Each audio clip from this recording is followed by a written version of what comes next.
This podcast contains discussions around the loss of a child. Please take care of yourselves while listening.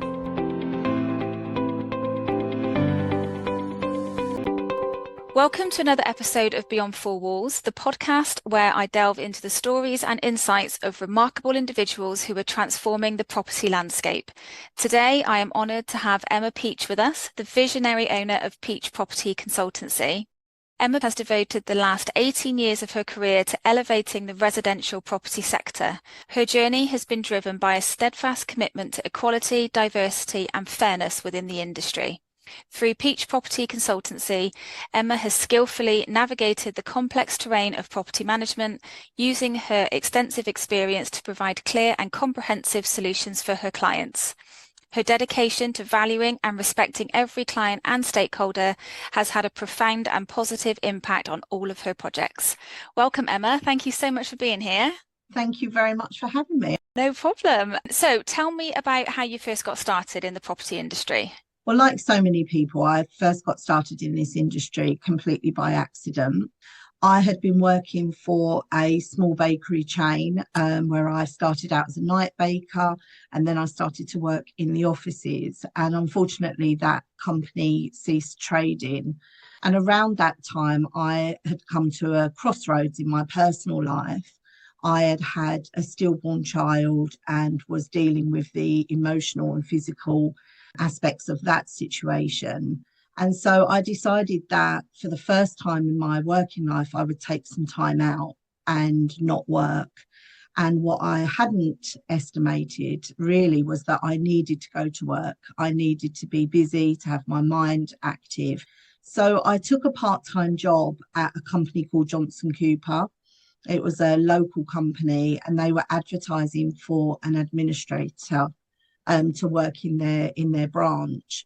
And I had been managing an office prior to that. So I was very confident that, that this would be something that I could go to work, do my job, leave at the office door as I walked out and not think about it, which was the distraction that I felt that I needed at that time. And then I started to learn a little bit about the business, and they gave me a room full of leases in boxes that I had to try and wade my way through. Gosh, that sounds riveting. Yeah, it was the most mind-numbing job. But again, that was what I needed at the time. But what it did do was it introduced me to some amazing people who I'm still in touch with now, and some great insight into the property industry. So I left that job in less than a year, and I applied for a job with Remus Management as an assistant property manager. But they promptly gave me the job as property manager on the same day. And then my almost 11-year career with Remus Management started that day. So, yeah, very accidentally, but I'm glad that it happened. Yeah, I think a lot of us, as you say, do just fall into it. And, not a lot of people know what block management is. So you just think, oh, that sounds quite interesting. What's going on with this? And then you just think, oh, I've been doing this for 20 years. Absolutely. And I'm still learning so many different parts of it now, which is really interesting too. Thank you for sharing your story there. That must have been, really hard for you to say. When you say like you needed to work, was that for your mental health? Obviously, you don't have to share anything about, your child or anything like that if you don't want to. But do you feel like when you say you had to work, was that just to kind of get you out of the house and get you moving again and that sort of thing? Because it must have been such a devastating time for you. It was a real mixture of time, because it was even sort of the situation of being pregnant wasn't something that it was all a little bit of a surprise, let's say. I was a single mum to a 10-year-old at the time. So working was something that I was used to doing. I'd always worked, and there was just a lot going on. So I first of all thought taking some time out to rest and recuperate would be a great thing. And it was for a time, and it was necessary to do that. But I needed to work to stimulate my own mind and for my own mental well-being, and also financially as well. You know, as a single mum to a 10-year-old who had quite an affiliation with football training that was costing me a fortune at the time. So, you know, practically, I needed to work as well. So it was, yeah, it was definitely what I needed from an emotional point of view. And also to go and speak to people that didn't know me and didn't know what had happened. At that time, everything was incredibly raw. So it was an escape really from the realities of what I was experiencing at home. Yeah. And did you find your employers, I said you just said then that they didn't know what had gone on and that sort of thing, but I presume you told them it or had a conversation at some point. Were they supportive? Do you think that, you know, all those years ago, it's something that's changed from now to then with the support that women get when they're going through difficulties?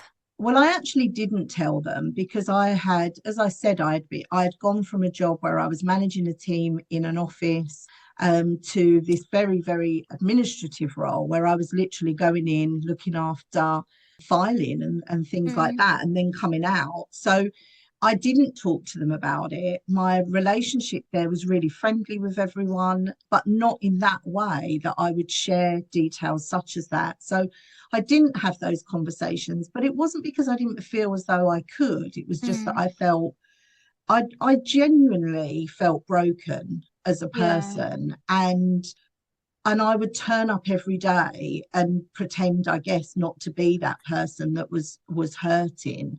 But what it has done is, you know, I've managed a lot of people since then, and I I feel as though that experience has enabled me to support women that have experienced similar situations. Certainly, and sadly, women that I've managed have had issues around fertility, around baby loss. It has put me in a good position to really be able to empathise and also be practical about what their needs may be and give them the opportunity to say what their needs may be. So, yeah, it, you know, broke my heart. That goes without saying, Of but course. I try best as I can to use that situation to support other women and give women an opportunity to be able to talk about their child, because ultimately that's what it is. Yeah. Thank you for sharing that, Emma. You know, I'm sure it'll help many people to know when, you know, they can maybe reach out to you if they need Yeah, any help at any point. absolutely.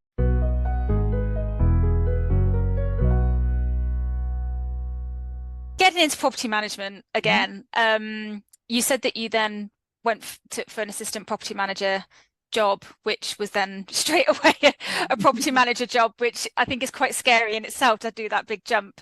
But then 10 years in, I mean, was there a turning point in your life where you thought, do you know what, this, obviously you stayed there for 10 years, so Yeah. you know, it obviously was for you, but was there a defining moment maybe that you thought, do you know what, this is what I want to do? Yeah, there was. So I had I'd taken on a new build development, and it was the first new build development that I had been involved in. And I had been looking after the development as it was handed over in phases. And it came to that jolly point of needing to hold an EGM and call directors of the management company. And I went along with my line manager, and we knew there was going to be some unhappiness there. We knew that there was that age-old mix of, you know, we're unhappy with the developer, so we're also unhappy with the agent, and we knew that some residents had got together and that there was a little bit of an agenda. So we really prepared, and we went to this meeting.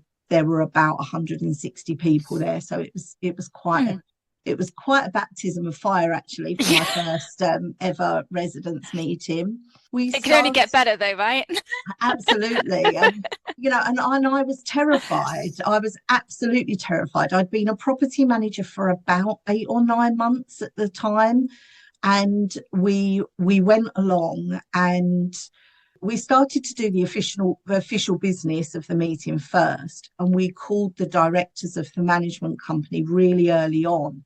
We had a vision that we wanted them to feel as though we were working with them, which of course was our intention. We wanted them to know that we respected and recognised that this was their shareholder meeting and that we were facilitating that on their behalf.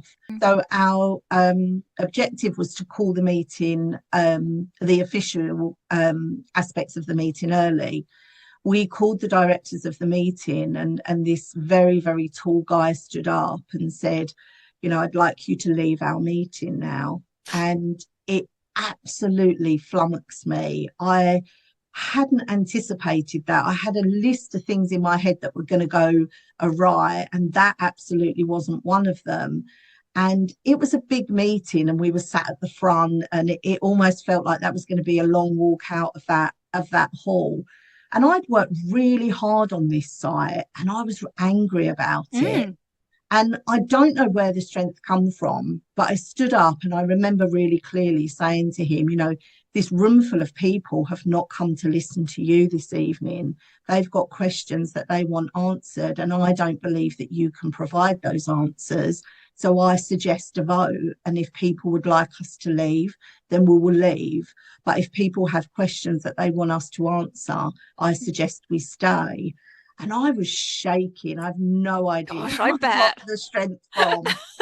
And then somebody stood up and said to this gentleman, and he said, you're being an idiot, sit down. And Brilliant. they're not going anywhere. And I don't know how I recomposed myself and then got on with the meeting, but I did.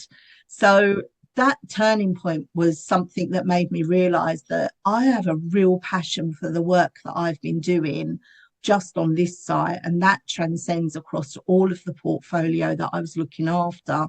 And I just realized then that this is what I'm supposed to be doing, and that I actually fell in love with it. What a great story. We've been in the industry the same amount of time, 18 years. And, I just think sometimes, how did I, especially in my younger days, there's some meetings that I've sat in and really stood up to people. And I just think, oh my gosh, how did I do that? How did I have the strength to do that? And now I don't like things like that, but it does go over my head a bit more because you've got the knowledge and the confidence and the experience. And but when you're only a few months in, you think, oh my gosh, how did I even do that?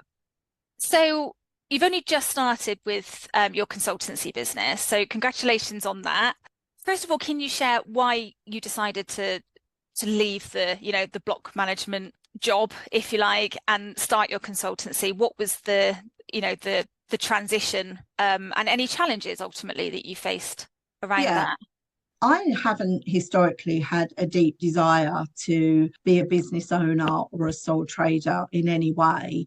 In so many ways, I'm actually quite risk adverse. So it wasn't something that I had considered because I'd really thought about the very traditional route that people were taking in starting their own managing agent firms. And that was something I was clear on that I didn't want to do.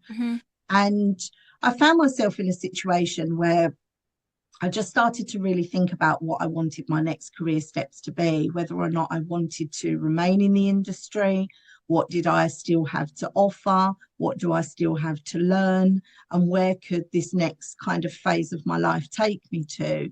And I just done the age-old thing. I sat down, a list of pros, a list of cons. What do I really love? What don't I like, and what don't I know? And I kind of sat with those three lists for a couple of weeks. I actually phoned up Zoe from Connectus Recruitment and had a chat with her about it. And I said to her, I'm going to go off the radar for a couple of weeks, and I'm just going to sit with these lists and kind of fill them in as I need to. And really what come of that was me creating this, I guess, ideal role for me. And the more that I looked at it, the more that I realized that I have a huge amount of passion for this industry, and that the last 17 years in the industry at that time really had taught me a lot about the industry in a broader sense, and that working for a managing agent felt as though I couldn't be as broad across the industry. So it made itself really in a certain way. So, not entirely by accident, but also it wasn't a really long plan that I had going on in the background. It's certainly something, as you say, when you're a managing agent, you kind of have to stay in your lane in a way. Yeah. So it's great that you can do so much with it, can't you? Yeah. You know, and the things that you like doing as well, because as a managing agent, there are certainly things that you don't like doing, Absolutely. you know, but you've got to because that's your job. Tell me about your vision around equality, diversity, and fairness. And is that something that you bring into the consultancy, or is that something else that you have on the side, if you like? It's definitely something that I've brought into the consultancy because it's something that's within me. I think that it's incredibly important. You know, ultimately, we are dealing with people's homes. Hmm. And, you know, it's the first thing that was taught to me when I went into property management. You know, these are people's homes. We need to treat people with respect. We need to respect their assets. We need to, you know, even though we don't know, we need to acknowledge, you know, that people have gone to great lengths to buy a home. There's such an emotive wrap up with all of that we Yeah. really do need to always remember that. and and that really struck me, and that's what's really enabled me to look at things in an equal and diverse way. You know, we are stepping over the boundary of business.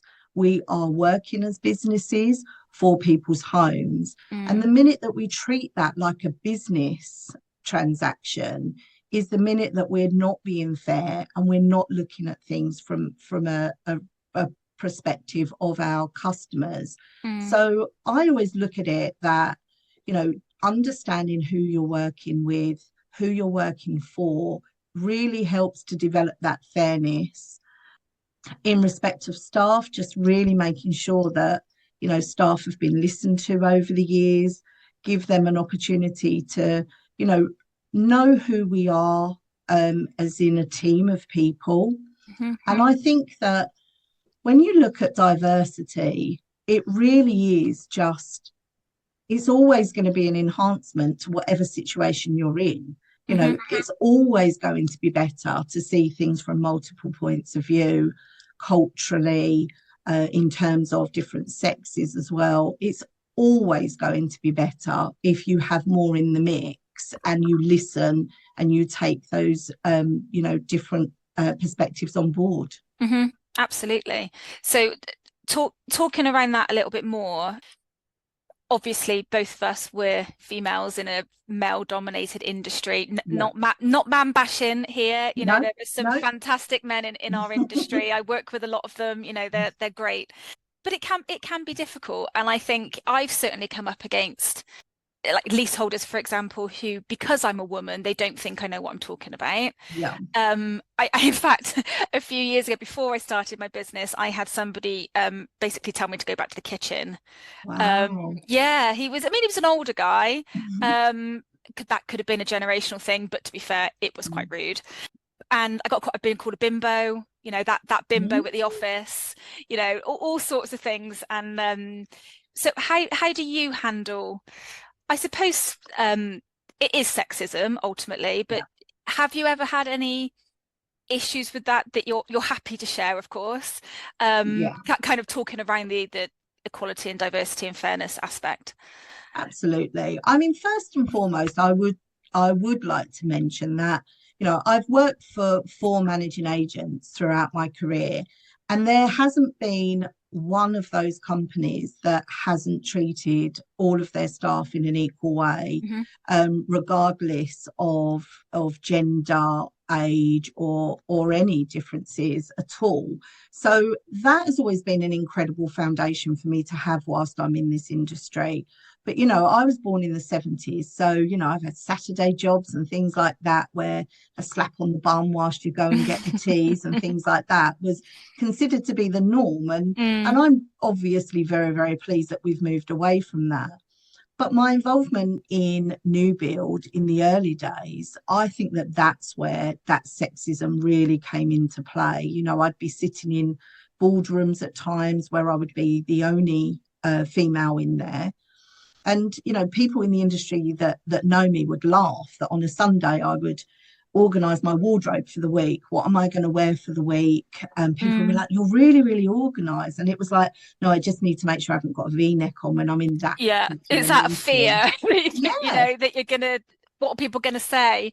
Yeah. Absolutely, it's one less thing to think about. So yeah, I've arrived on site where, you're asked to put a pair of size 10 boots on, your size 6 feet, so that, because they don't have anything for women Mm. on site. You've got this huge high vis coat on that weighs probably half my More than body you. weight. Yeah. Yeah, and Yeah. then the boots as well. And you're trampling around, and that people are looking at you on those sites, and none of those people are women, and Mm. there's no female toilets, for example. And thankfully things have changed Yeah. hugely since then. And, I've certainly not felt like that over the last few years. But having an employer that has always been very, very supportive and has had real equality at the forefront of their mind, it does give you a solid foundation to go back to when you find yourself in those situations, you find yourself in those meetings where maybe something was a little bit off, Mm. knowing that I could go back to my employer and say this was uncomfortable, or this was out and out wrong today, and Mm. knowing that I've always had their support is really something that I'm grateful for. Yeah. So how would you deal with it now um, if something happened now, you don't have an employer to back you up, if you like, how do you think you would deal with it? I know I would just tell them. Yeah. I think Yeah. Stop it. if it was verbal, I know that I would tell them. If it was physical, I mean, I'm fortunate I've never been in a position like Mm. that, so I don't know how I would handle that. So yeah, I don't know how to answer that one, but Mm. certainly if I needed to stick up for myself or other people, which I've had to do over the years, I feel as though I would, and I hope that I would be confident to be able to deal with that. Yeah. Well, I'll have to send you the Hollyguard app has got a new Yes. button that you can just wear on your person. So just obviously I want to protect you. So Yeah, no, I'd I'll appreciate send one out in the it. post for you. Lovely, thank you. So what do you believe then sets the consultancy apart from not necessarily other consultancies? Because again, this isn't about bashing anybody else Mm. or anything like that. But what do you believe is going to, set you apart from everyone else in the industry in a way?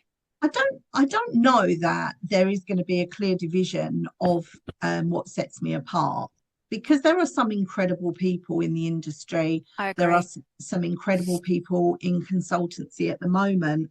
Certainly, those people were kind enough to have conversations with me when I was looking to do this earlier on in the year. So I don't really look at them as people that I'm going to set myself apart from. I'm just stepping into the arena and making sure that, you know, the the work that I do is of a good quality, that it will benefit people. I really look at fairness, look at transparency. I want to make sure that, people know what they want and that I can deliver on that. And I really do think that there are businesses out there that are running incredibly well. I have the insight of having worked for a managing agent for a long time, and I think that there's some gaps in relationships in the industry that I can help bridge those gaps through Mm. training and development and relationship building. And that's an area of the business that has been really well received for me. So it's that's the area that I'm focusing on. But with all of the other consultants that are out there, I'm watching them to see, Yeah. what they've been doing, and I'm in awe of their success, and I'm grateful for the advice that they've given me so far. So I don't know that I've got anything that sets me apart at this stage, but I'm grateful to be a part of quite a good gang now. Mm. That answer there just says it all for me because, I've always been a strong believer in collaboration over Mm. competition Yeah. because, we're all in the same boat at Hmm. the end of the day. We're all trying to deal with things, and I've come across some really unnecessarily rude agents in my time. We all Yeah. lose business sometimes, Yep. um, either because somebody else is cheaper or because you personality clash or, Yeah. you just can't get on with that person, or whatever. No matter what you do is wrong sometimes. And I just think, let's all just collaborate together and just work with each other and that sort of thing. So yeah, I think that answer that you just gave is elevating your, and if that makes any sense. Where do you feel that, so conflicts and disputes within the industry, is that something, so say a managing agent had a conflict or an ombudsman case or something like that going on, is that something that you can come in as a consultant and help an agent with if they're struggling to deal with it, or they don't have the time to go through the process or anything like that? How would you handle conflicts and Yeah, disputes? absolutely. I mean, I think when it comes to deal with conflicts and disputes and complaints, and I've dealt with a number of them over the years, either you know informally or through the ombudsman. And I think the first thing is to go back to the beginning.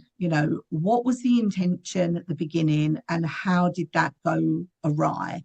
What was needed at the beginning? Because I remember back in my days of being a property manager, and I would do some work and then the client would be like, that wasn't right, really what we asked you for. And Mm, I think that I'm on the right path, and the other person thinks that they're on the right path. So I really do feel that quite often, that when it comes to dealing with conflicts, you need to go back to the beginning. What was the original requirement, and where and how did this go wrong?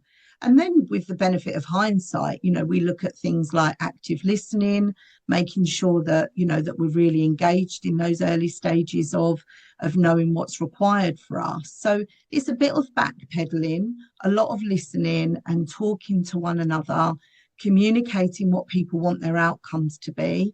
Did those outcomes move along the process? Because that happens quite often. I am a bit of a romantic, in the sense that I believe that most people want to do a really good job. And yeah. I do believe that to be true. So when things go wrong, if you have the opportunity to stop, recap, and find out what was the original requirement and where has that gone awry, that's where your answer is. And that's when you can sit down and say, look, this is where it went wrong. What do we need to either get it back on track? How do we need to even end this, this agreement, if that's the case? But Mm. how do we do it in the way that, doesn't make this an absolute mess, probably for the next person to pick up? Yeah, yeah, definitely. As I said earlier, sometimes it's literally just a personality clash, and Yeah, one person just might not be very good at communicating. yeah, What they want to say isn't really coming across in how they're saying it, if yeah, that makes sense. And sometimes it just takes that, middle ground, or, yeah, mediator or something like that, just to be right. Okay, I think this is what you're saying. Is that right? yeah. And trying to get feedback back that way. But I ask a lot of people this question: common misconceptions about the industry. What are your thoughts? My thoughts on that is that, I guess the most topical at the moment is that managing agents are all bad and are all fleecing residents.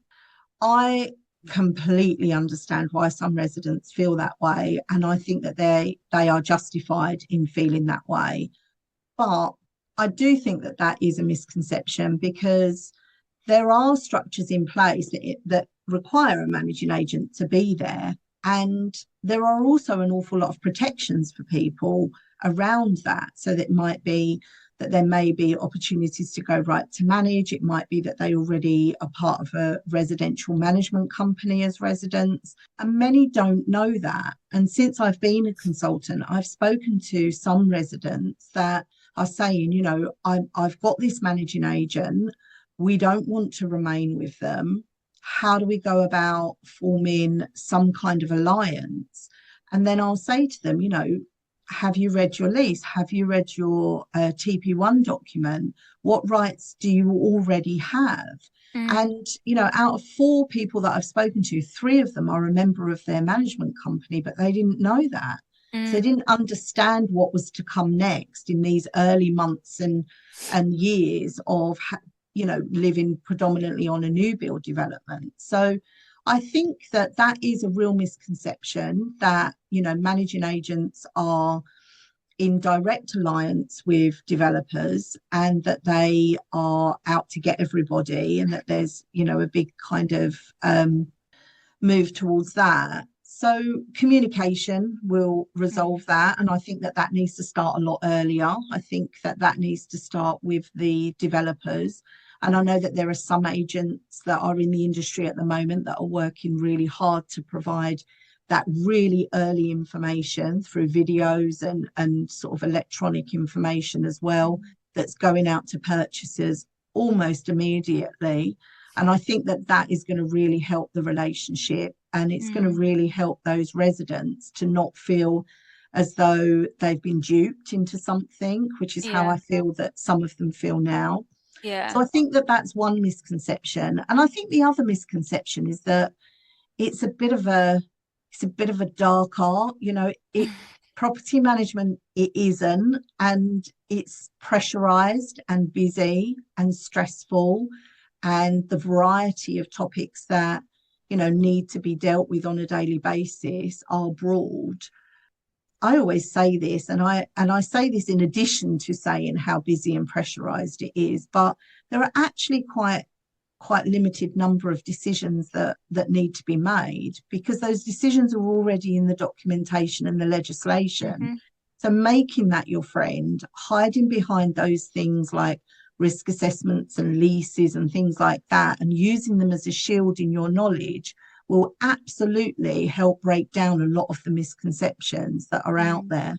Yeah, absolutely. I mean, I always say to, any team member that I've had to manage or anything like that, I would just read the lease, understand the lease. I mean, every lease is slightly different. Yep. There are going to be certain things in one lease. Windows are always a bit of a grey area, aren't they? Absolutely. Yeah, read the lease. What does the lease say, and then make your decisions from that point, because I think that's why I liked property management so much, because you had a structure, because that lease is king at the end of the day. And that's, that's where you come from. But, that's some great advice there. And leading on from that, if somebody came to you now and was, I don't know, early 20s and said, you know what, I think block management is the way that I want to go, or I think property management is the way that I want to go, what advice would you give them? My advice would be to do your research, look at what you would like to do in the industry. Certainly when I started out, you either went into the admin, the accounts, or you became a property manager, senior property manager, regional manager, and then associate director, which is the route that I took. But that was very much the path that was available to everybody. It's such a diverse industry, and look at what is it that you would like to achieve in your career, and then start thinking about how the industry will facilitate that for you. But really, just absorb yourself in it. Just go and find some great networking events. There's so many of them out there. So go and network, speak to people, listen to people, and put yourself in places where you are going to be part of it, even if you don't fully understand, even if you're not at a level to contribute. There will be something, and there will be somebody that will give you something, whether it's a little bit of knowledge, whether or not it's a space at the table. Something will definitely come your way. So listen, see what's about you, and be a part of it.